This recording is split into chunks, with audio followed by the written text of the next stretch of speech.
Good evening. For this look at the world weather, I'd like to start in the United States. We've got two storms with us for the run-up to Thanksgiving.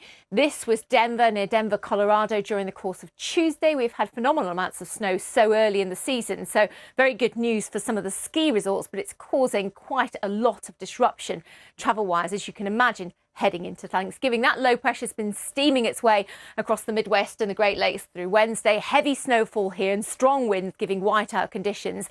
An even deeper area of low pressure has been moving in off the Pacific Northwest. Hurricane force winds for a time, heavy snow and tropical moisture coming up to meet it means more soaking rains, flash flooding potential across the desert Southwest and more heavy snow for the Cascades and the Sierra Nevadas, because it is really cold Canadian Arctic air heading quite far south. So we've got further issues to come, I think, during the course of Thursday into Friday as that next very deep area of low pressure wintry storm heads its way northwards and eastwards. Further significant snow and rain in places to come. Keeping it a little bit milder in San Francisco with that influence off the Pacific, but you can see it's chilly for a time in Dallas, certainly so in Minneapolis.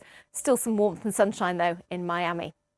Some of that heavy rain will affect parts of Mexico as well, and then it's looking particularly wet through Colombia, Panama, right the way down to southern parts of Brazil. Unfortunately, here we could see some flash flooding, and we've seen more than our fair share of rains in the rainy season across the east of Africa. We're watching more development across the Arabian Sea for the Horn of Africa. But as well as that, we've got parts of Kenya, Tanzania, Malawi, Angola and Namibia at risk from some very wet weather, possibly parts of Madagascar as well in the coming few days. So a part of the world we're keeping a close eye on weather-wise. This is a developing typhoon, and that's potentially going to head its way towards the Philippines towards the weekend. And that could give an awful lot of rain as well. And then, of course, we had some really big downpours across Greece and Turkey during the day on Tuesday. We've had low pressure rattling its way in across the northwest of Europe during Wednesday. That continues its progress into Scandinavia on Thursday. So things are getting a bit milder temporarily, but then behind it a strong northerly wind, so some coastal flooding potentially. And as you can see, it's heading its way southwards towards southern France and the Alps again.